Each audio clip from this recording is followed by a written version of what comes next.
Welcome to MyLife, Chassidus Applied, episode 100. 100.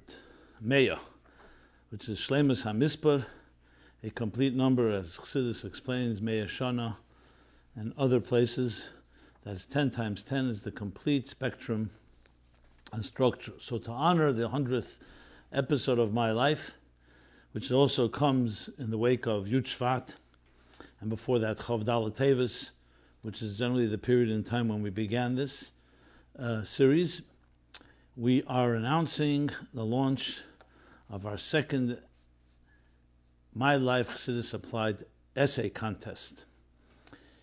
Please go to meaningfullife.com/contest, and you can find there all the details and the guidelines and the rules and the way to submit your essay.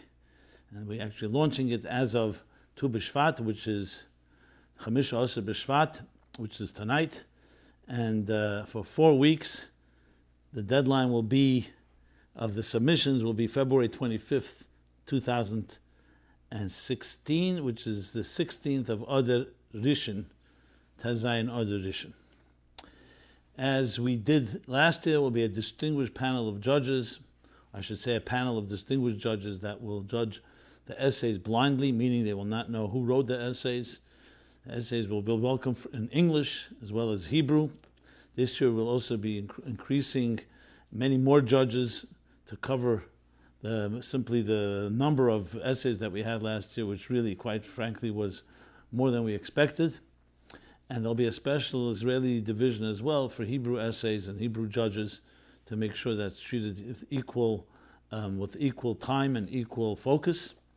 And more details to come, but consider this the official launch, and may the best man or woman win.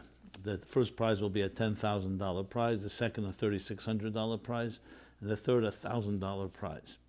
And they'll be announced, and the essays, as I've been doing since last year, reading them, summarizing them, and hopefully this will create even more buzz and more energy.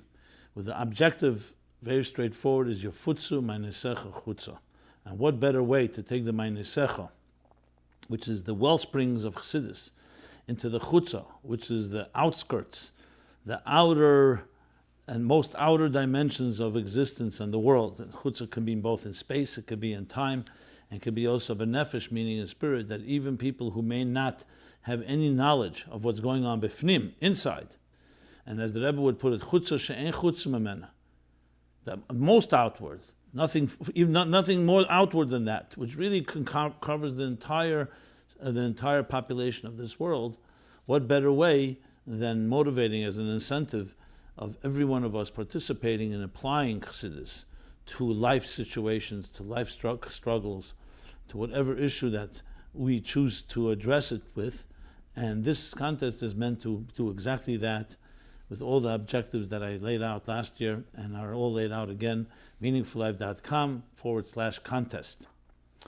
Of course, the letter from the Rebbe last year, 61 years ago, Tezvov Tevis, where he says clearly suggesting that essays be written by, there it's referring to the students, the female students in the school, but very clearly this is you can extrapolate that to essays for all of us.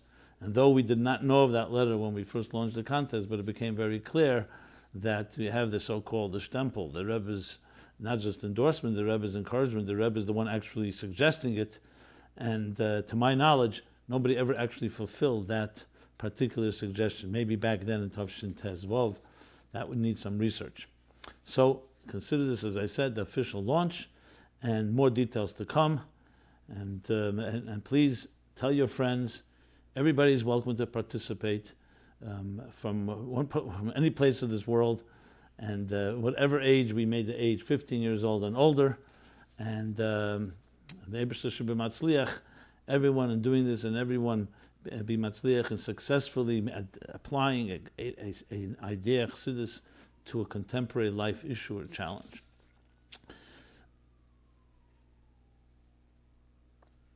With that said, let's move over, since Chamisha Asar B'Shvat, which is coming, which is this week, of course, as I just mentioned. So Chamisha Asar B'Shvat, of course, is Rosh Hashanah Le'ilon. the Rosh Hashanah, the new year of the trees. Immediate question that begs is, why are we honoring and celebrating the new year of the trees? We have a Rosh Hashanah in Tishrei.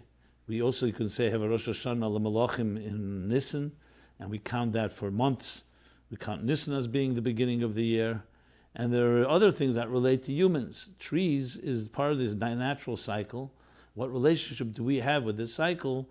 The fact is, as the Gemara says, the machlekes between Shammai and Hillel, when you begin counting the new season of the trees. And it's relevant to different discussions in the different laws, whether it's Arla or Trumas Amaisis and so on. So the Shammai says from Rosh Chodesh Shvat, and Hillel says from Chamisha Asar B'Shvat. And their disagreement is consistent with other disagreements because it depends whether you consider from the moment of the potential or from the actual sprouting that begins in Israel, the season of the new season of vegetation, of trees particularly. And of course, it's the custom in this day to eat from the 7 minim, the 7 species that Israel is blessed with, and Mishabeach we praise Israel for, as mentioned in the Torah. Yet what the question is, what does it have to do with us? That's the natural cycle, the seasons as God created it for the trees. Now, of course, the trees themselves probably celebrate in their own way. We know that in a certain way they say praise to Hashem, yet we also honor it, besides the fact that, of course, we benefit from these trees, firstly from their fruits that nourish us and nurture us, from their shade, from the other facts that we know today, especially how trees, without them we would not have the cleansing system that's necessary for us to have life, the healthy life on this earth. At the same time, it also says, Ki Adam Eitz Hasad. A person is like the tree in the field. We are actually compared to a tree. And this, of course, is based on the principle that all of the world, as Elam Nosam Balibam, God placed the earth within your heart. Or sometimes the expression, that's a posuk, and there's an expression in Medrash, Elam Katan Zeh Adam, the entire world is like a small human being. Basically, the human being is like a microcosm of the universe. And Elam Gadol, and Adam Gadol is like the universe, meaning the universe is like a large organism. So essentially, we are the universe, and the universe is us. So when and that's why the Medrash explains, in Ovid Rab Nosson and several other places, that everything that exists in the material world, mountains, valleys, deserts, mineral, vegetable, animal, of course, man, everything exists within a microcosm within us. And Chassidus explains, what does that mean? What's the significance of that? Because when we do the work that we have to do in our own internal system, in a sense, it creates a ripple effect that affects the entire universe. Now today, modern physics and science, it's not such a complicated thing to explain to people because we know that there are elements, like the subatomic particles and atoms that exist everywhere. And they have something in common, an integral unity. So in effect, the human being, through our behavior, we can actually impact the universe in a very direct fashion. So Adam Eitz Hasava is one aspect of that we have within us, the tree. And therefore we can learn many lessons from the tree in our lives. Since we don't have the time to go through every possible lesson, obviously, I'll just touch upon one or two from the Rebbe's letters and talks that he delivered over the years on this day, Chamisha Asher B'Shvat. And number one thing, the only thing that grows in two different directions is a tree. It has roots growing into the ground, and it has branches that spread out upward. And they both grow in the same time. And of course, the principle being that a tree consists of several components, and the roots, even though they're hidden from the naked eye, and yet you ever see a tree uprooted, you see how elaborate of a system it is, literally as sometimes even more complex than the branches themselves. So a tree, in a way, has two types of branches. The branches that grow under the ground, searching for nourishment, for water. And there's the branches that grow upward, which create the wide expanse and the shade, which will then bear leaves. And if it's a fruit tree, will bear fruit, is what grows upward that we do recognize and we can obviously see. And of course, without the roots, the tree cannot grow healthily upward. Essentially teaching us in our lessons in life that the number one thing in every human healthy organism, you need to have strong roots. Strong roots will grow trees that bear beautiful fruits. If the roots are compromised, the fruits will be compromised. That's a very powerful lesson, especially in the context of Chassidus Applied, because very often the challenges we have, whether we're dealing with issues of insecurity or fear or anxiety or other challenges that come our way, that we can deal with it in a remedial fashion, or you can preempt, or I would say a preventive medicine is having deep roots. The deeper the roots a human being has, the more connection they have with family, with mentors, with our traditions. As the expression goes, we're like midgets that stand on the shoulders of giants. Those are our roots, our shroshim. The more powerful we can then withstand the winds and the storms that challenge us without. That's one lesson. Another lesson is that a tree has two elements to it. Number one, it has a strong base, the trunk, deeply rooted, a strong foundation. At the same time, it grows outward, which, if you think about it, addresses a very fundamental question and challenge that many of us have. In human beings, you'll find two types of personalities. People who are very spontaneous, very exciting.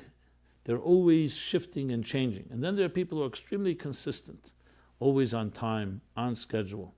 And often these two personalities do not work side by side. The people who are very much on schedule, very calculated, very much reliable, often suffer from the problem of being monotonous. On the other hand, the people who are very spontaneous, exciting, unpredictable, and so on, often are unreliable. And in life, you start wondering which is better, especially when it comes to relationships and marriage. Which one would you prefer? And the Rebbe addresses this in a number of places in the context as well, where you find in some parshas in Torah, you find two parshas that seem to suggest these two opposites. For example, Nitzavim and Vayelach. Nitzavim means to stand strong. Nitzav Melech, not just to stand, but to stand very solid like a king. Vayelach means to move, mobility. Bahar B'chukesei is also similar. Bahar is a strong mountain. B'chukesei Teilechu. You shall go in its ways. And you have different examples of these two. Sometimes the sun and the moon are also, the sun is a very stationary, very consistent light. Though there are shifts, but they're not that obvious. The moon is always going through cycles and changes. And yet there's a Shana Muberes like it is this year, where we add an extra Adar, an extra month, to reconcile the 11 and a half days discrepancy between the solar cycle and the lunar cycle, which is interesting because only Jews have that. Christians, their Gregorian calendar is a solar calendar. Muslims go by a lunar calendar, and it's the Jews that create the Shana Tmima. Shemikan, we learn from this to make a Shana Muberes. It literally means a pregnant year, pregnant with possibility, meaning that you add a month seven times every 19 years, which more or less keeps the balance between the difference between Rabada and Shmuel, but keeps the balance that it should not fall out of sync, the seasons from the solar cycle, which is the seasons from the days of the month, and that's why Pesach will always be in the spring. Had we not reconciled that Pesach would begin in the spring, the next year would be 11 and a half days earlier, every year. At some point it would be in the winter. So this solves that resolves that discrepancy. What is the significance of that? The significance is the joining of two opposites, to have the consistency of the sun and the movement and the change and growth of the moon. To have the solid foundation of a tree. Trees don't move about. And yet based on that solid foundation, it doesn't just stand and static. Because it has a solid foundation with solid roots, that's why it can grow in so many different directions. So we need everything, and we need both in life. We need the consistent foundations, but that alone allows for that type of unpredictable and spontaneous and constant movement. And the constant movement requires the security of that foundation, and the foundation requires the need to continuously go out of your comfort zone and go beyond it, and not just stick with your clockwork and consistency. To always go beyond nature, as he explains in Tanya Perek as well, of going beyond our regilus, beyond our patterns and routines. So there you have two lessons from Chamisha Asar B'Shvat. Many more, obviously. The Rebbe has sichos where he talks about the 7 different minim, the different lessons we learn from Chita, Se'era, and all the 7 species, as well as other lessons. And suffice it for MyLife Chassidus Applied, this message and the context as well, of course, of Chassidus Applied, applying the ideas of Chassidus to our personalities, to our personal lives and challenges, in discovering that we can actually find both of them, both a balance of both elements, of having solid foundations while also having total mobility and growth and expansiveness in every possible way. And not only do they not contradict, they actually complement each other. Let me go and do some follow-up feedback. First of all, some follow-up to last week's discussion. I spoke about Ayin Hara, and I asked the listening audience if there are any specific sources to the idea that Ayin Hara can only affect someone that actually believes in it or gives it power. So, thank God, yes, a number of you wrote to me, and I thank you for that. It's a good sign of a cooperative dialogue going on here. 2 main sources, one in Igris Kodesh of the Rebbe's letters, volume 8, page Kufnun Dalad, 154, where he talks of the Mandalay Koped Lake Kapdin and Imei, someone who does not care about it, it won't affect him and it won't cause anything to be concerned about. In other words, our attitude is what allows us either to be vulnerable or not vulnerable to it. And the second is a letter from the Rebbe in volume 13 of Igros Kodesh, page Tzadik Dalad, where he writes to someone, the Rebbe is writing, what you write about so-and-so who's afraid of an Ayin Hara, of an evil eye, Haribinyanim Kegein Ela, in things like this matter, Kishe'ein Masimim Lev Lazeh, when you don't care about it, when you don't focus on it, you don't concentrate on it, literally Masimim Lev means you let your heart be concerned with it, V'hesach Hadas B'tachlis, and you completely remove your mind from it. Both he says lev and your mind, in other words, your heart and your mind. Mevatlim esam. You eliminate them, you nullify them, which is the same idea. If there are more sources, again, I'd love to be able to be as thorough as possible with more sources, but these are very solid sources and consistent with what we discussed in that week. I'll read 2 more feedback and then go to some new questions. Okay. Kabbalah Seil b'Mishnas Chabad, a fellow writes. Of course, these are anonymous, and as I always suggest, that I'm open to all types of questions, even those that may not always be supportive or complimentary. So in that context, let me choose 2 letters of that nature. I want to point out something I find to be very noticeably lacking in your responses to very many topics. While it's nice to elaborate always on the why behind each idea, as you say, the Torah isn't just a set of rules. It must be stressed that it isn't only a set of rules, but a set of rules it is nonetheless. I've heard from some of the old mashbiim that as much as Chabad was unique in the deep understanding of each part of Torah and Yiddishkeit, it not only didn't take away from the idea of Kabbalah Seil, on the contrary, that alone was a big part of the ideology. Kabbalah Seil, just to translate, literally means to receive the yoke of heaven. We say Kabbalah Seil Malchus Shamayim, Kabbalah Seil Mitzvahs. So it's the idea of receiving the yoke and not beyond the understanding. And that alone was a big part of the ideology. So many times I find this lacking in your answers. When someone asks about a topic, while it is crucial to give a good understanding or to give guidance about how to convey the message to someone else, at the same time it's crucial to not make it seem like if you understand it, then it's the right thing to do. No. Torah has to be kept if we like it or not. And all the understanding that was given wasn't meant to make it easy to do. Rather, it was so that we do things with a pnimius, meaning internally. So while it's true that all should be understood, and it's easier to relate to and give over when backed by understanding, at the same time it must be stressed time and again that the Torah is also a rule book, and a very precise one at that. Sorry, but that's the way it is.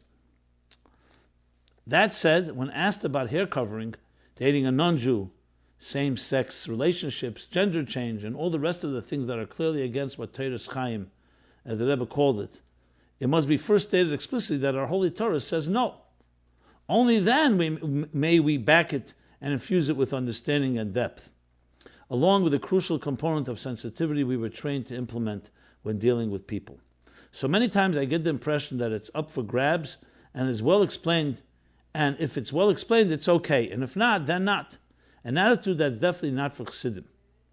It's like when being asked about how long one must wait between meat and dairy, because it really isn't easy to wait, and going into a lengthy discussion about why the Torah felt that it's to our benefit to wait a full 6 hours, and that must be the healthiest way to do it, being that the manufacturer of mankind said so.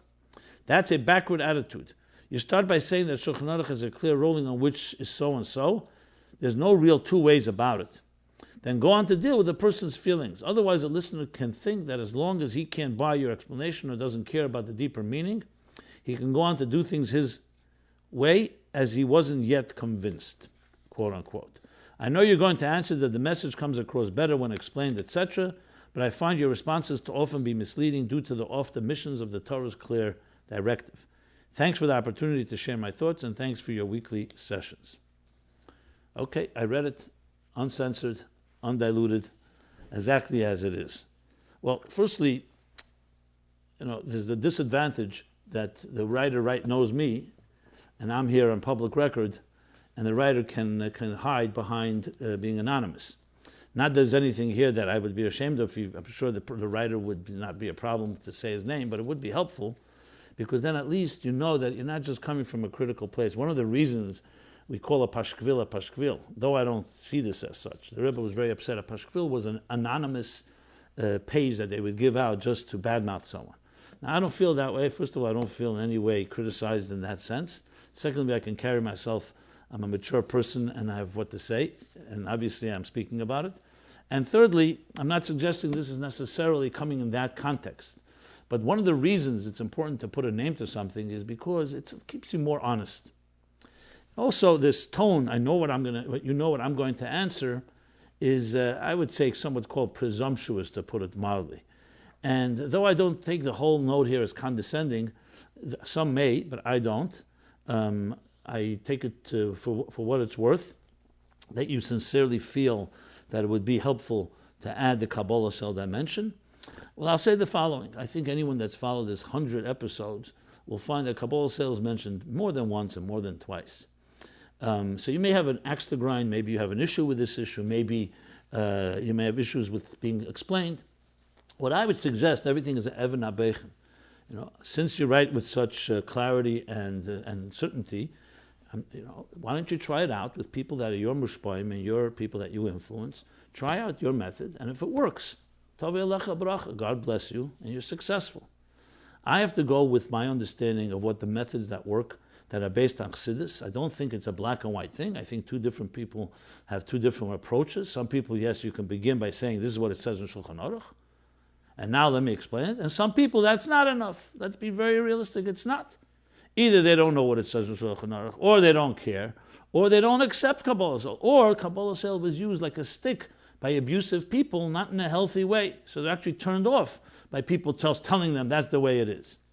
So, as I said, since you're entering now the fray of dealing and giving me advice, so I'm suggesting to you, since you can give advice, let me give you advice as well, that you should try out the different methods and see what works.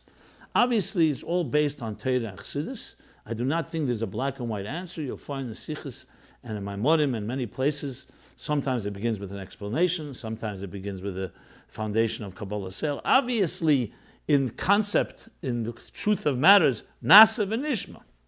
The whole power of Matan Torah was the Jews first said Nasa. They didn't even ask what it said there in the Torah. They just said, whatever it is, we'll do. But that too, we all know, didn't come out of nowhere. That came after hundreds of years of relationship with the Eibishter, so to speak, dating God, Avram, Yitzchak, Yaakov, and everything they went through, and now the Eibishter is saying the Torah. So it wasn't just fools, because who would sign a contract without reading the contract? Is that a halachic thing? God's giving them a contract, and they're just saying, we're ready to sign without reading it. As the Gemara talks about the philosopher that asked that question. What kind of hasty nation is it that just signs? The answer is obviously that wasn't coming from some type of flippant, childish naivete. It's a long relationship with the Eibishter. So now he's asking you to do something, you don't start making conditions. But then comes Nasa, comes Nishma. And you have hundreds of sikhs that talk about the balance between the two, the order, and so on and so forth. Here's not the place to go through each place, but I will refer you to the sikh of Miketz Tovshin Mem Zayin, which I've referred to a number of times, where the Rebbe says there actually that sometimes saying good morning to a person can have more power than anything that comes afterwards, because you create a keli, you create a receptivity. And the first rule in communication, my friend, and all my friends, is that receptivity. If a person does not see that you're receptive to them, and they are not receptive to you, that you don't care, and they're not a keli, you can yell till you're blue in the face and you won't be effective. Which I'm surprised you didn't mention that. Words that come from the heart enter the heart. So you can say the same Kabbalah Sale message from the heart. You can say it's not from the heart. I will assume you spoke from your heart, so I'm taking it into my heart. But just for the context of the matter, it's not so black and white. And obviously, I am subjective, and I let the people who listen to these episodes judge for themselves. Not that I need to be judged, not that I want to be judged, not that I'm looking for that. But I believe that it's a balance, and I still read the letter because I appreciate the point. I wanted to make sure that it's read because it has good points. At the same time, I'm not necessarily feel that I've been guilty of this problem, though I think you need to have the balance. And at the end of the day, the whole point of my life, Chassidus Applied, is just a Kabbalah sale. You don't need this episode. Then just people should just follow the mashpiyim. There's a Shulchan Aruch, there's halacha, there's Torah, there's Chassidus. I think it's also applying it, taking the ideas and not just accepting that's what it says, but applying it to our personal lives. And I would go further. It's not a contradiction to Kabbalah sale. You're suggesting something which I find to be a problem. There is no duality. The same God that said, accept the Kabbalah sale, the yoke of my Torah, my mitzvahs, my Malchus Shamayim, said use your mind to learn Torah. It's the same God. So what makes one more godly than the other? And on the contrary, as the Rebbe once said in the Fabreinian, more than once, a person who learns Torah of Kabbalah sale will use their mind even more than a person who learns without Kabbalah sale, because Kabbalah sale dictates that you go further than what you would like to do on your own. So they actually complement each other. Like I mentioned before with a tree, the solid foundation of Kabbalah sale actually permeates and infuses the knowledge. So Amunah and Das are not a contradiction in Torah. The one leads to the next, and each one feeds the other. The Pnimius, as you put it, yes, makes the Amunah not makif. There are many people who have Kabbalah sale, and then you have Gamba Pumachtar Terachmana Karya, a thief before he goes out to steal. Praise to God. How's that possible? Because he has the Kabbalah sale, but he hasn't permeated his life. It's easy for him to have this type of inconsistency. So both complement each other, and they come from the same place. And the whole picture of Chassidus is to combine Keser and Makifim and Pnimim. Keser, the transcendent that we reach only through Kabbalah sale, and that should permeate the Keiches Pnimim, Chachma Bina Das, Chesed Gvura Teferes, Netzach Heid Yised Malchus. And not only are they not a contradiction, which many people initially may see as such, they actually are two tracks that ultimately fuse as one in a full-bodied relationship with the Eibishter that encompasses both understanding, Das Alekei Avicha, to understand, as well as accepting that which is beyond our understanding, and Tachas HaYediyah Shalei Neda. The ultimate of knowing is to know, not just that you don't know, because the more you know, the more you don't know, but you actually know the unknowable. Because the goal is that there's a third level that's beyond Kabbalah Sel and beyond Pnimis Dika Aveda, Aveda Pnimis, that connects both of them, where it becomes one beautiful dance of using all our faculties, both those that we understand and we feel, as well as that which is beyond and transcends us, to experience both the distance and of the divine grandeur that's beyond us, the transcendent, while also internalizing that in an integrated way, in a Pnimis Dika way. And as I said, there are many ways you go with different people. Sometimes you begin with one, sometimes you begin with the other, though we all know that the foundation, obviously, that there is a God, and we start with Kabbalah Sal Malchus Shamayim, Kabbalah Sal Mitzvahs, and then we bring it into Primis. In addition, in our day and age, as I read a note for the other week, last week I read the note that today the Rebbe says to be mashpia, you have to have a mashpia who you have to have someone who allows and allows for someone to disagree, for someone to ask questions. If you're just talking about someone Kabbalah sale and say, I won't give you advice unless you have Kabbalah sale, many people you just simply will never reach, you'll never speak to you.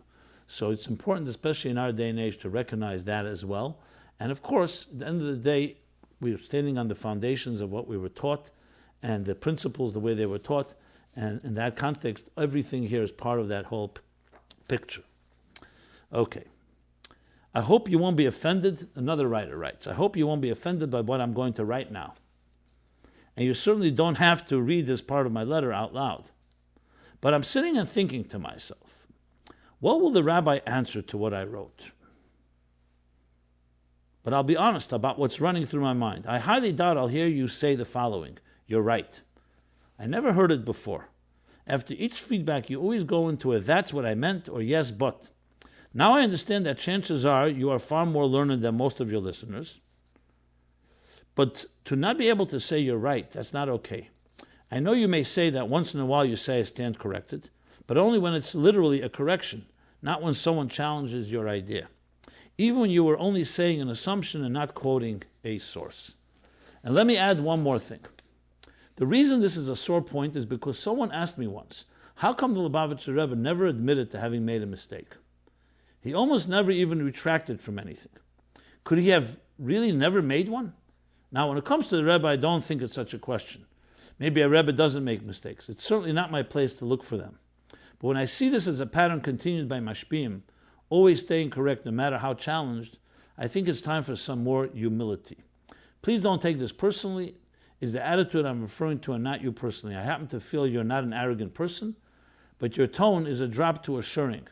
When you quote the Rebbe, that's fine. Otherwise, please be clear about the fact that you're only saying what you feel the Rebbe would say.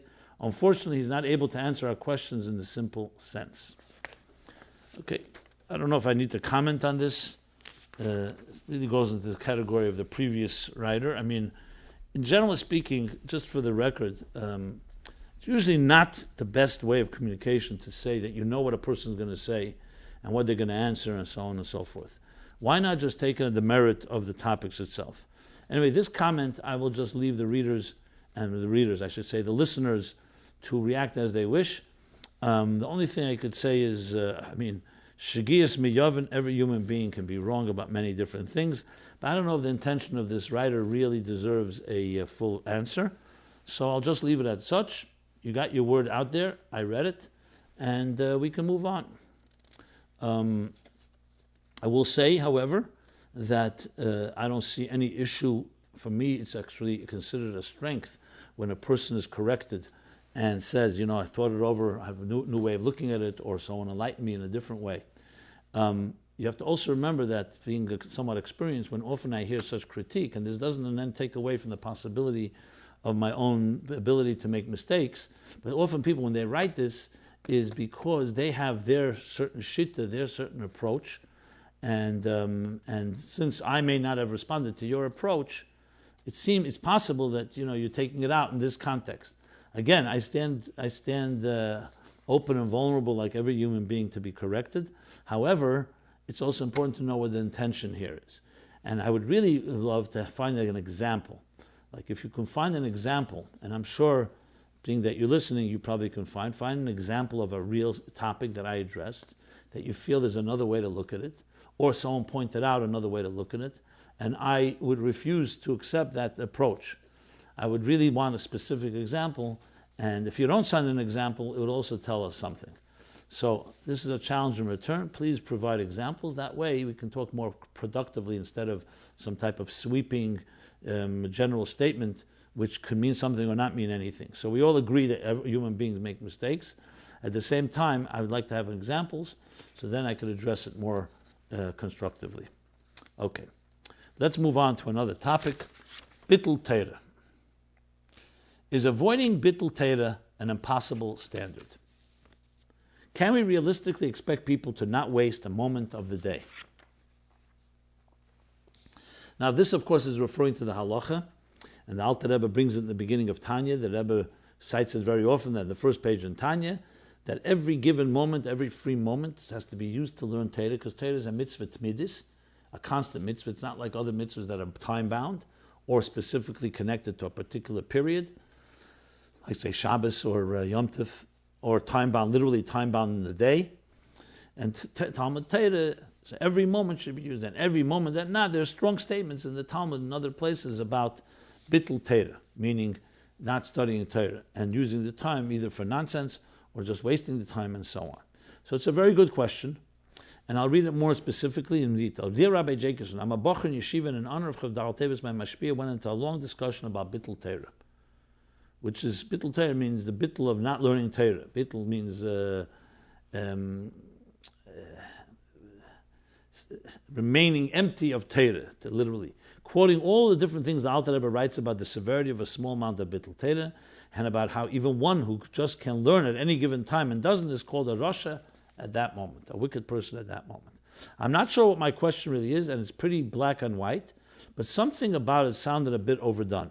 This is not something we see or hear often at all. Is it because it's something that isn't practical, or because the ones preaching can't live by it? So they'd rather not discuss it. I'm not sure what the real answer is, but I don't think it's something that a Chabad Chassidim are especially careful about. Why is that, and how can I overcome these feelings of doubtfulness and the practicality of the idea of using every spare second for limud haTorah? He also mentioned an anecdote where the Rebbe said once that a newspaper is not for an erlich eid. Erlich means an honest Jew. Erlich means a Jew that committed to Torah and mitzvahs, being that one who is such doesn't have time for things like that. Nice story, but where does it take us? Should we make believe we don't read the papers, or that we don't do things that are even less important, or maybe even actually worse? Please guide us in this area and point out if this is different in regard to Yeshiva Barchim, or is it really relevant to all? Thank you. Very good practical question, and yes, it's going to be hard to find, whether it's among Chassidim or not Chassidim, someone that literally abides by it 24/7. At the same time, it's important to remember, and this is what Chassidus is all about. Chassidus talks about Atzilus. Atzilus is a perfect universe. It's the perfect universe. It talks about the Oves Hein Hein Amarkova, as he explains in Tanya. The Oves were like a chariot. 24/7 they were aligned exactly to the divine will. Now you could say, who can ever be in that place? We have all type of things that distract us. And yet we learn about these people. And we even say, Moshe Yagiu. When will your actions come to the actions of Avram, Yitzchak, V'Yankov? They're completely in a different league. We learn about tzaddikim, we learn about rebbes, about the Rebbe, and so on. So the same question can be asked.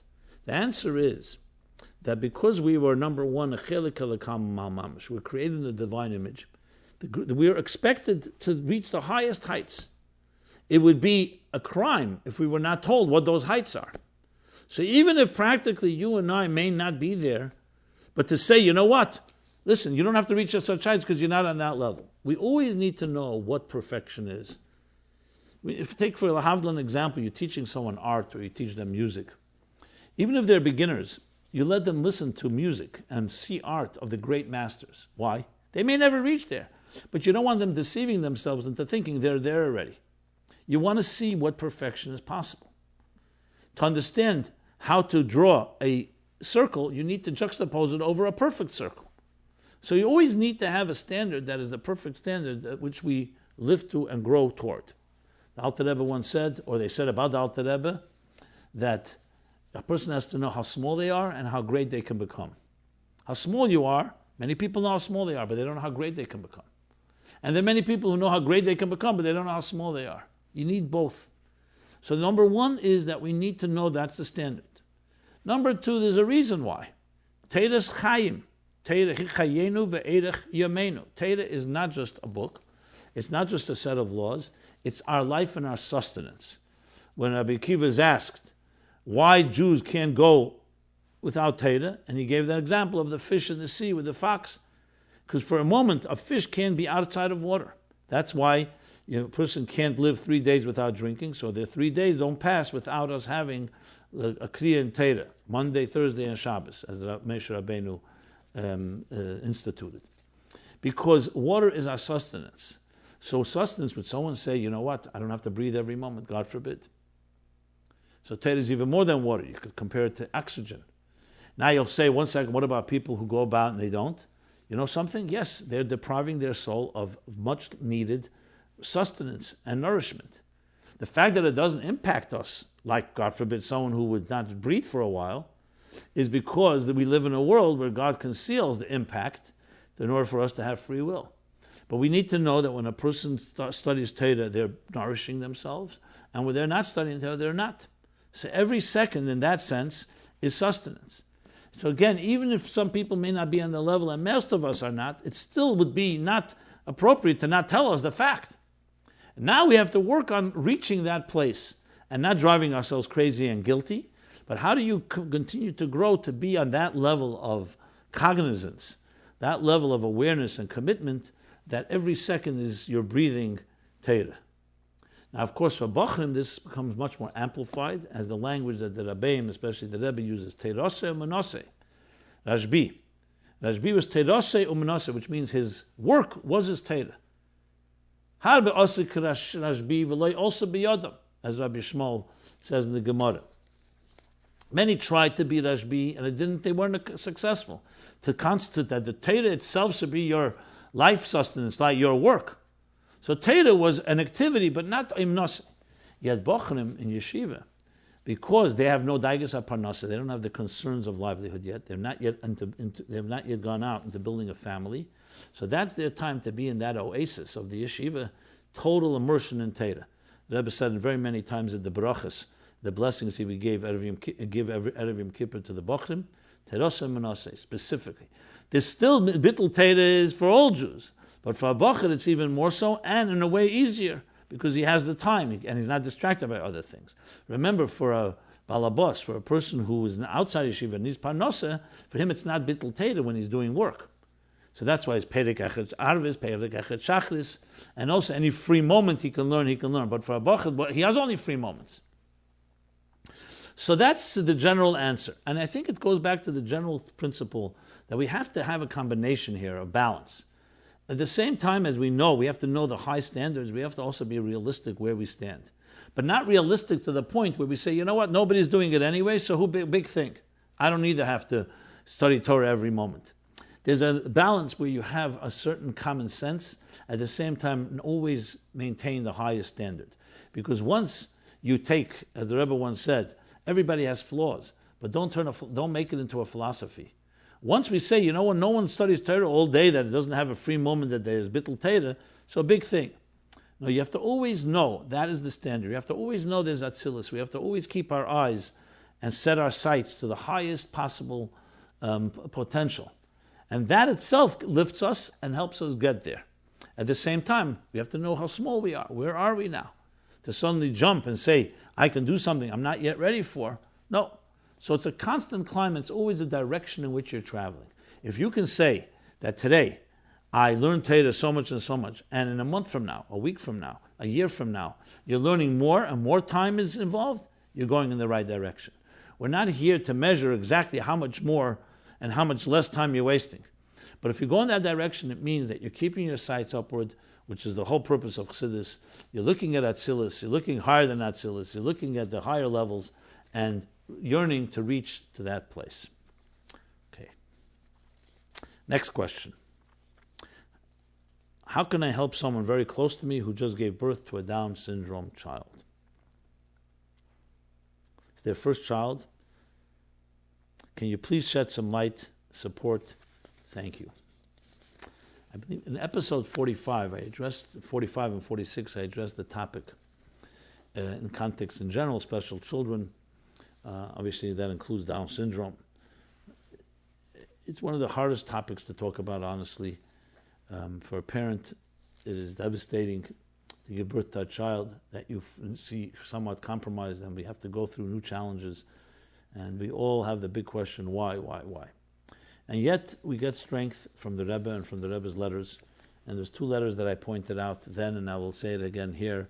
I think it's the first thing we need to know ourselves and how we could help those in the same situation. Every challenge has the power. It comes with power from Hashem to deal with it. It's not the point to explain why this is the way, but first to get that strength. And there's these two letters that Rebbe wrote.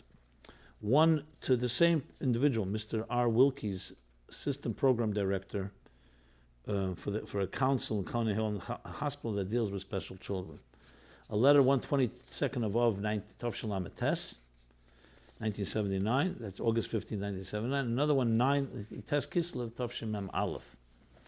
And I have to go through the entire letter. If anybody wants these letters, please email us.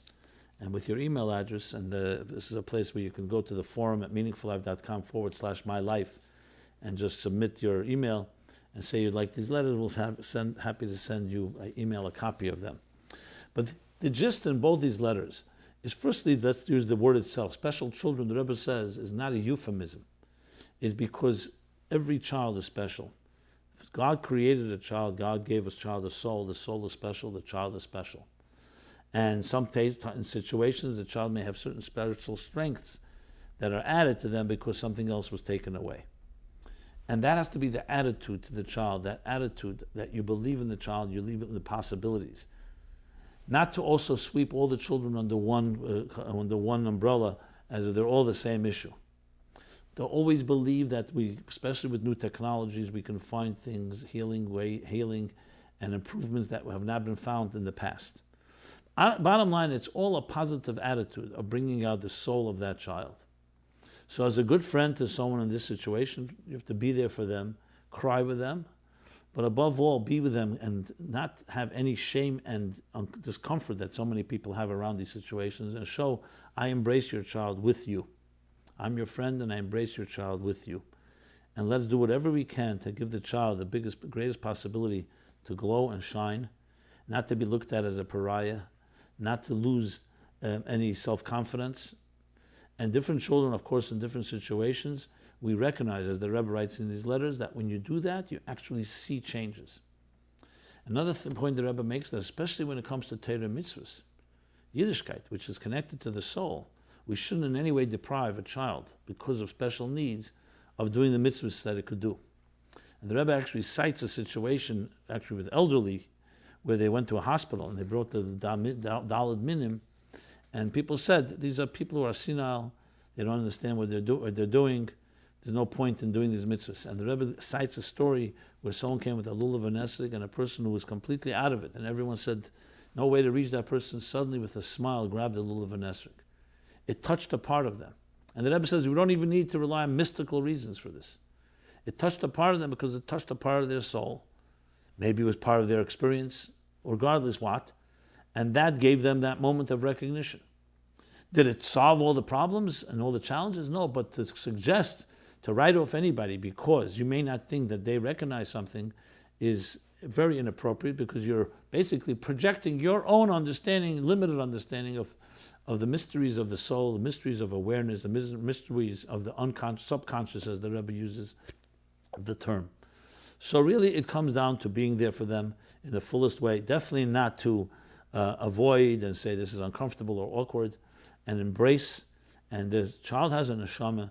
Neshama comes from God, and that neshama has to be cultivated in every possible way. And you see the families that have done that, you see a certain refinement in their family, in the beauty that comes out of it. Does that mean it doesn't have challenges? Absolutely it has challenges. And there's absolutely certain things that we may never see in that child's life. But that doesn't take away from the things that we could see and we could help blossom and help actualize. So that's my general response to that question. Next. The next question is, Jerome,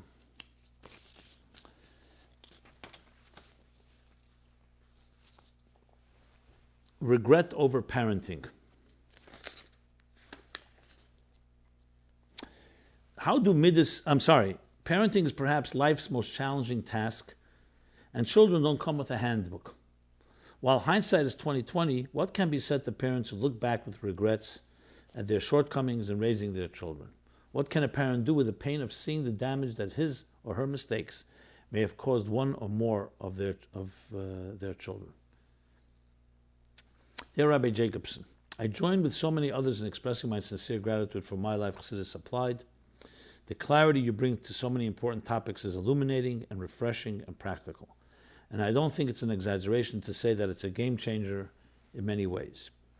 Regarding your oft-repeated advice that the best way to deal with many of the most challenging issues that face us is to start as early as possible, to conduct oneself and run one's home and raise one's children in ways illuminated and permeated with authentic Torah teachings and the Chassidic approach, everywhere and every time in everything we do. That's obviously easier said than done. As someone who was chazeret b'tshuva at age 20, I myself did not start my family in possession of these things. We raised our children with the best of intentions in a Torah home, but neither of us possessed the experience or tools to inculcate our children in them.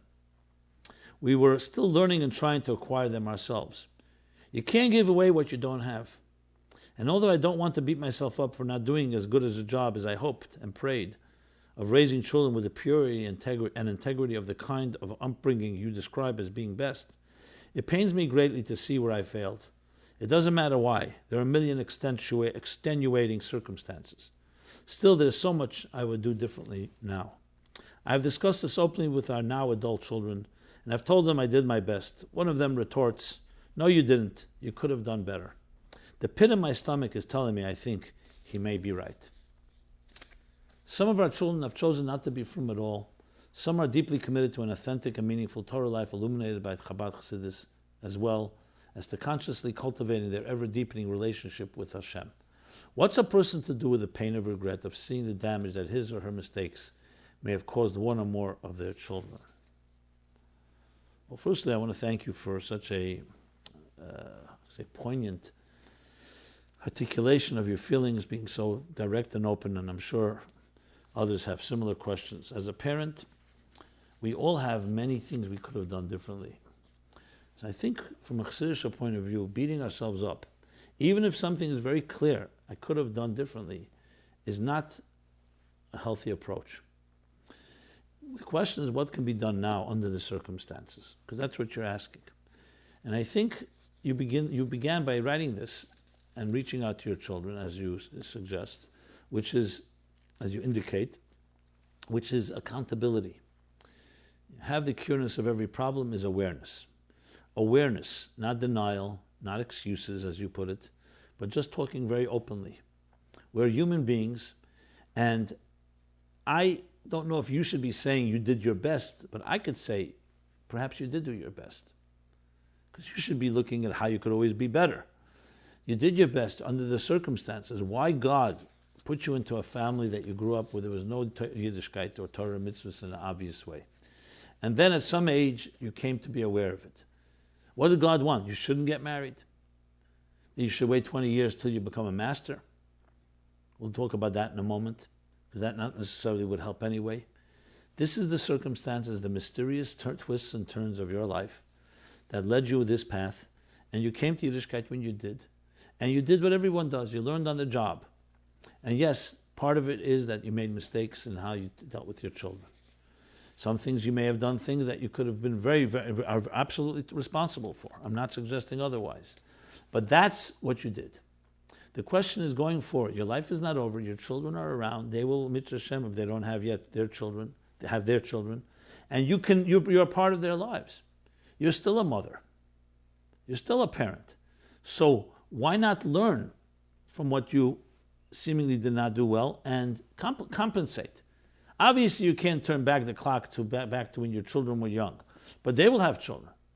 And there are sensitive ways for you to infuse your influence. And I'm talking about not imposing, because parents have their responsibility to their children, but in a positive way, in a welcoming way, teaching what you've learned. The same thing you can do with others. Maybe become somewhat of a mashpia to people who are young parents and suggest things. Everything is a lesson in life. If you don't do those things, then you haven't learned. Then you're just sitting and wallowing in your own regrets. So the way we do it is we translate it into something positive. One of the things the Rebbe suggested consistently whenever anyone showed any deficiency in any area was two things. That when you become aware of it, you have to do double, and you have to influence other people in that direction. People who wrote to the Rebbe, they were not kosher. Now they're kosher. The Rebbe say, now your job is to influence others that are not kosher to become kosher. So nothing was just about the past. Take what happened and double and triple your efforts. And now you have a credibility and a sensitivity because you knew what you know what you did right and what you didn't do right. So you can teach others. Maybe write an article. Influence, because you can influence someone that was 20 years old, someone that's 20 years old today like you were 20 years old then, and maybe say something that will just do one little shift that will help them. To be quiet and just to suffer silently is definitely not the Torah Chassidus approach. So these are some suggestions, and that's how we look at life. And we all have to look at that way with anything in the past. You grow through your past by taking it and letting it be a catalyst for turning things into a positive way. Not to use I'm going to use an example which Chassidus brings, the Rebbe brings it in Sichos. It's a very strong example and somewhat maybe too strong, and definitely don't want to do it in a way that seems inappropriate compared to the situation. But you have a story in the Gemara where there was a woman who was not appropriate with a man. And later they end up marrying. And it says that the pillows that she solicited him or offered him in Isser, in sin, she now solicited him in mitzvah and heter. Just to teach you how everything can be transformed. Even things of that strength, that power that I just mentioned, which is very far from anything that you wrote about. And I didn't even want to make the comparison, but it's just to show that everything can be transformed. So, kol sheken v'kal v'chemer, things of the nature that you're describing, is how much more so. That's number one. Number two I want to say is this. Don't think that parents who grew up completely frum or shem l'Torah mitzvahs don't have challenges. Don't think they're perfect. Just because they know doesn't mean they're perfect. On the contrary, they may do things sometimes that are even worse. Every parent has to deal with this cheshbon hanefesh, with this accountability. There's no one on earth that does not have to deal with that. So let's not make this into just a Baal Tshuva thing or someone who didn't know. There are many people who do know have made mistakes. People get busy with their work, distracted with all kinds of things, and don't address what needs to be addressed in their responsibilities, and later have to deal with that. And finally, I want to say something from the Frierdiker Rebbe, and that is that the story is not over. Even if your son told you, no, you didn't do a job. I don't know if you said son. Your child told you didn't do a job that you could have done better. Yeah, you know something? And even if you have children who say now, I'm not into Torah and Yiddishkeit, at least in a revealed way, the story is not over. Every effort, God counts the tears, especially of a mother. Every effort you made, even if it wasn't complete, and even if you don't seem to have been successful, is an effort that God watches. And that effort will bear fruit. So you have to keep your eyes open. You have to think positively and do everything possible to be a better person today, a better parent today, a better grandparent. And it will affect even the children that are adult children today. That's what we do. And even though you could say it's back then, yes, but you're influencing them, and your actions today will make a difference. Okay. How do Middos, unrelated, how do Middos and personality work together according to Chassidus? Is personality defined as a person's mix of Middos, or is it a separate idea? We all have 10 Middos, 10 faculties, but I mean how strongly a person is connected to each one.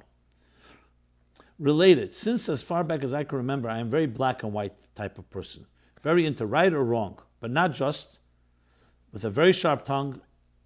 Is my soul just more rooted in Gvura? Is it something I'm born with, or from my upbringing, although my family is not like this? Are different souls connected more strongly with different Middos at random? Is there any way to change it truly at its core, or is a person's nature their nature for life? Sorry if that doesn't make sense. Let me know and I can explain further. Thank you. Okay. Very good question. So let's begin the way it says it in Tanya. Middos ha'adam, in a general sense, you could define as personality, the inherent personality. Now he says, there's Chabad, Gimel Meichen, and Zayin Middos, right? 3 intellectual faculties and 7 emotional ones. And they're rooted in Nishtalshel Mehen from the Spheres Elyenis. So in their purest form, yes, Chesed has a personality, and Gvura has a personality, and Tiferes has a personality, each of them. Then they work together in Hiskalulus, in interconnectivity, where they develop a balance, and I'm talking now not in Toyu where there's imbalance, but a balanced personality, and in the perfect sense, that's the world of Atzilus. Then those 10 spheres evolve, and Nishtalshel, they come into Biyah, Bria, Yitzira, Asiya, until they come down into this world. So we are born with 10 faculties. Those faculties have elements in them, as we learn in Tanya, right in the beginning of chapter 1, that are from the Nefesh Elikis, 10 keiches of the Nefesh Elikis. They're divine. Loving God, awe of God, compassion, all in the positive sense. And then we have the 10 faculties, the Nefesh Abamis, which define the human personality, including the personality. We could have negative things, the different daled you say this, haroim, arrogance, haughtiness, indulgence, and so on. And then even the nefesh habamis can also have Baishonim, Rachmanim, Gemle, Chasadim are three signs of the nefesh habamis even. That the personality of even the animal soul of a Jew has shame in it, and Baishonim, Rachmanim, and compassion, and Baishonim, Rachmanim, and Gemle, Chasadim, compassion, and chesed, benevolence. Now, we also have the factor of what we inherit from our parents. And then there's the conditioning that comes through culture, the nurture, not the nature. So when we say the word personality today, we usually mean the whole combination of all of that. Sometimes it's inherent and innate, sometimes it's not. So its question really is, a broader question is, what defines who we are? Now Chassidus does say in Likutei Torah Ba'aleischa and other places that each of us is rooted in a dominantly rooted in the seven branches of the candelabra, of the menorah. There's those neshamas rooted in chesed, some neshamas rooted in gvura. But that still does not account for how we behave, because it could be very much that you had bad friends, and that's why you're very right and wrong and very sharp and critical, for example. Or it could be rooted in something with your parents' genetic makeup. Or it could be rooted in the chesed and gvura. So you have to be very careful to not simplify it and just say, since you see a personality trait, it means it's rooted in your soul all the way into your divine soul. So we really have to break it down into all these components that I just said. The divine elements of it, the nefesh habamis, the animal soul's elements in it, the parents' contribution, and then our education, our culture, and our nurturing. And that's ultimately what ultimately defines our existing personality. Now, of course, Avedus Hashem means a person starts working at discarding the negative stuff, especially that was man-made and nurtured. Even the negative tendencies that come inherently from the animal soul's selfish nature and impulsiveness because of its emotional subjectivity. And we, of course, want to bring out the divine elements of our soul. So all this needs to be looked at piece by piece. And you can't just bunch it all together. In analyzing a person, you have to take all those factors. We also have Lech Lecha Ma'artzecha Moladtecha Mebeis Avicha, as Chassidus Applied and other places explains.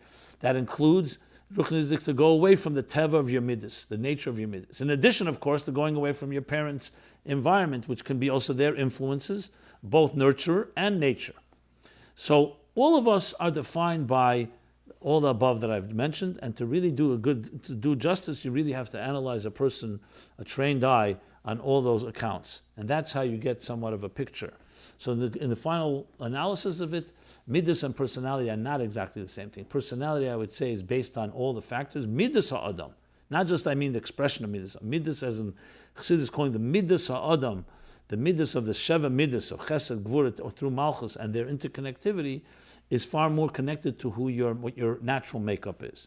But they all interact, and that's what our job is, to figure out how to refine, to discard, and to elevate, which is very much part of the work we do in the Middos, in this 49 days, 7 times 7 days of Sfiras HaEmer, Birur HaMiddos. As I've written up in the book, The Spiritual Guide to Counting the Omer, taking each one of the 49 and seeing how strong we are, what needs to be corrected, what needs to be enhanced, what needs to be illuminated, and so on. Okay, let's go to the Chassidus Question, and then to the essays. Chassidus Question is, how do we understand and explain the end of chapter 1 in Tanya about non-Jews?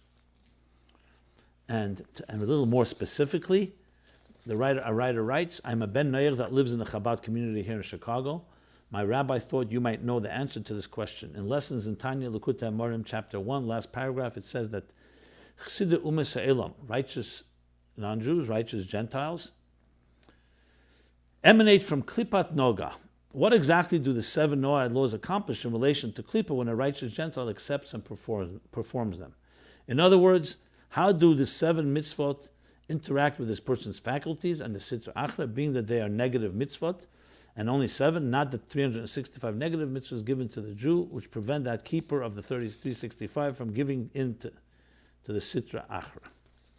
Okay, I'll explain the question as I go along. But I think before we get to this specific question, let's get to the bigger question. What is chapter 1? What do we do with chapter 1? And Tanya, as many people feel challenged.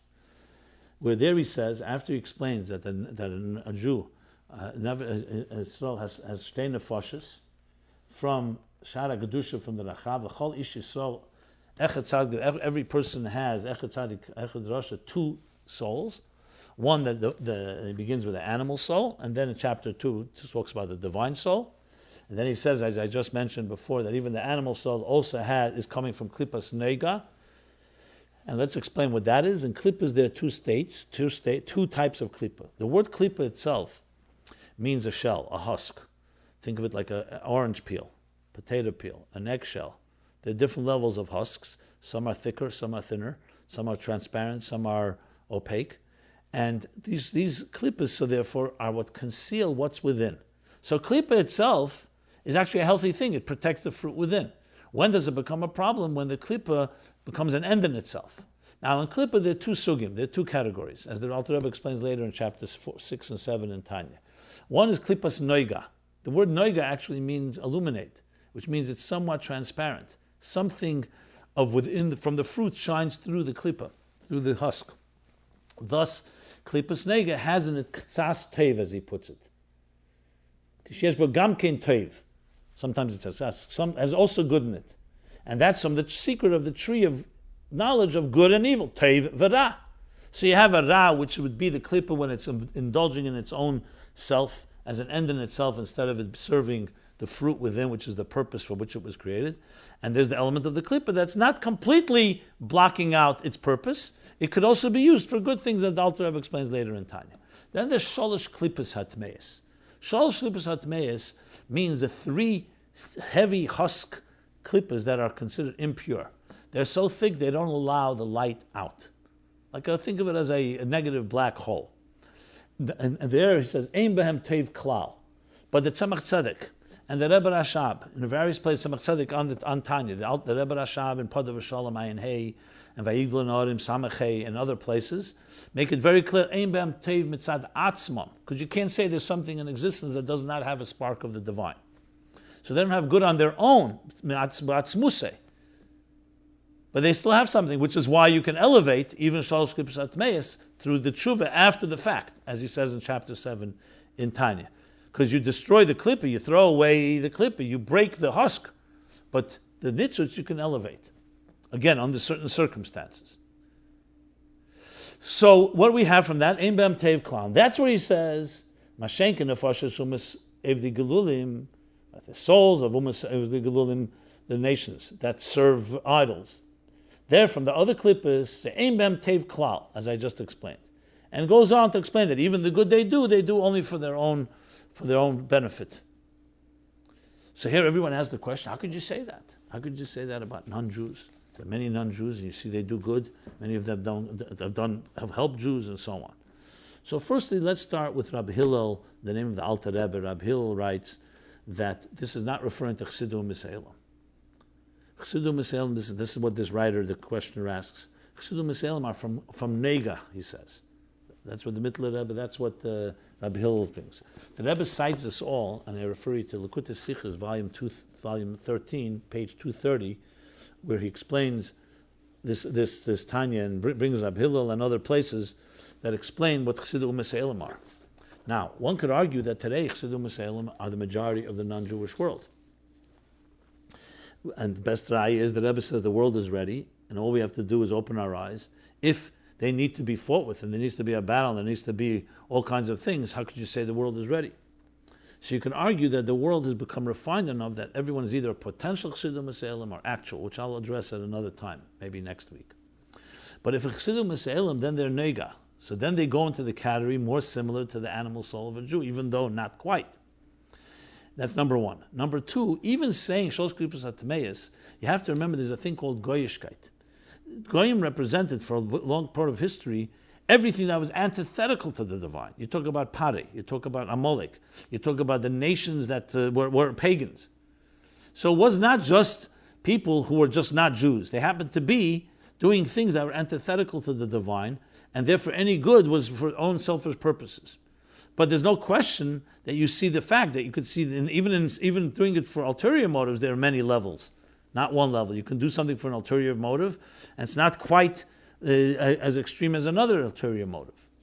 So in that context, chapter 1, if you put it into context, and especially with the Chassidus Applied, it's not that difficult to explain. And especially when you explain what does it mean, Shalosh Klipos HaTmeis, and what does it mean in the context of people who are completely committed to their own self-indulgence and so on. And Vaharai, that even Jews can, Rachmana litzlan, fall into Shalosh Klipos HaTmeis, even though their nefesh is not from there. How? Because people have that choice. Also bear in mind that every human being was created in the divine image. Chaviv Adam Shenivra B'Tselem, which simply means every human being, because afterwards he says, Chaviv in Yisrael, Jews. So therefore, that's the first point that I want to make in chapter 1. I will get back to this question. We'll see this as part 2 next week. The issue of discussing a little further whether everybody is a Chassidus Applied or not, and what's the process. When a person does Sheva Mitzvahs, which is what causes him to become Chassidus Applied, what happens to that? Does their soul change? As well as what the questioner asks about the negative mitzvahs, since many of them are negative, 6 out of the 7, if not all of them are so-called do-not-dos, how does that affect? And if it's only 7, what about the 365 leisas when it comes to a Jew? So I'll address all that in the next part of this discussion. But we began with this component. It's a pretty large topic, obviously, an important one. So we'll do that next week. Now let's go over to the contest essays, which is still from last year's contest. And they continue to be intriguing. They're all posted at meaningfullife.com/MyLife, or you could just go to meaningfullife.com/essays, and you'll see the essays, as well as if you subscribe to our weekly newsletter, we send out the new essay that we publish every week. So the 3 that we're discussing here are gratitude as a tool for healthy living. And I have to apologize, I don't have the names with me of the essayists, which I always announce. So I will announce it next week, but I will go over the essays. I just apologize for that. Okay. The first is gratitude as a tool for healthy living. And the essay is in a very interesting and beautiful fashion. Talks about one of the problems in our times is depression, and how it pollutes everything we do, and addresses it in the context of Chassidus, and especially the Rebbe is always opening up very often his talks Peschim bebracha, which didn't just mean bracha because he made a bracha on a drink, or I'm saying l'chaim, but Peschim bebracha, the idea of moida ani lefanecha, the idea of bikurim, of saying thank you, which goes counter to the entire attitude of a sense of entitlement, especially often by children who just feel that everything belongs to them. And explains how this sense of gratitude, this sense of attitude, is one of the most powerful forces that counters depression. And he cites an example of an individual, Aloin Paz, this is a Hebrew essay, by the way, who talks about, who had an accident, and very interesting how he changed his life. And he began to say thank you, and how it transformed his entire life. Simply saying thank you. He also points out, of course, the idea of positive psychology, founded by Martin Seligman, in the year 1998, where he began to, well, I guess he founded it earlier, but that was a watershed moment, corresponding to the year Tismach, which is the year Tismach Tesamach, Tavshem Memches, 1988, which is the year where the Rebbe focused a lot about Simcha. Interesting. And how this is also a form of preventive medicine, and quoting also a number of interesting places of the Rebbe and the Rebbe's letters, including to volume 20, page Kuf Tzadik Ches, 198, and other places referring to the whole idea of this positive attitude. Power of thank you. Okay. As well as the Michtav Kloli, the general letter that the Rebbe wrote in the year Tafshinun Aleph, which is the year 1991. Good. That's essay number 1. Essay number 2 in English is one about being overwhelmed when we have no space for another person's reality. How can we have difficult conversation while at the same time promoting the health of our relationships? And he cites Tanya 18 through 25 and chapter 41, lending wisdom, where about the ability to rise above our own limited place. He says one of the reasons we so often get shaken up by difficult conversations is that our egos are threatened. And he brings different practices from Tanya, how that helps us. One is saying Shema Yisrael and recognizing the divine in what you do. And number two is simultaneously the idea of Hashem Elokeinu, Hashem Echad, during Echad, seeing the dynamic, the reverse of seeing how instead of becoming removed by my flow to the beyond, we willingly accept the downflow of divine energy in the details of our daily life. Basically, ma'ala lamata lamayla. And then continues on to dealing with anxiety and how our ability to rise above them requires an ability to go and transcend and doing things that you express yourself and become aware of the particular challenge. So another interesting essay, as I said, is posted where with practical exercises. They posted at meaningfullife.com/essays. And finally, essay number 3, which is titled Making Godliness Relevant.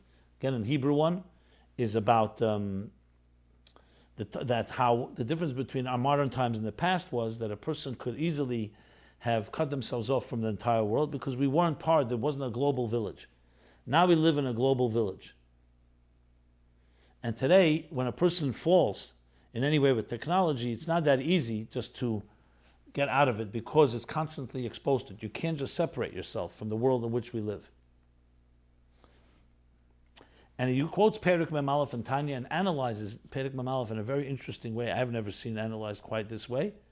How, of course, Hine Hashem Nitzav Alov, that you have to envision God standing over you. But the point is not that just God is standing over you, but He's standing with you in the details of what you're doing. That the Chiddush of the Alter Rebbe is not just that God knows everything, but that He's standing with you in the details that you do. Second Chiddush is that not just the negative things, He's watching when you do something not correct, but also in the positive things that you do.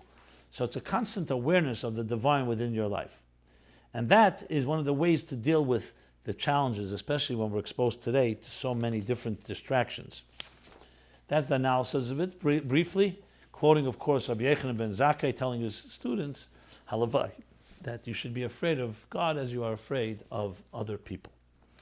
So those are the essays, and I want to repeat again, we've launched the new essay contest, the second annual essay contest, Chassidus Applied, MyLife Chassidus Applied essay contest. Go to meaningfullife.com/contest for all the rules and guidelines and how to submit.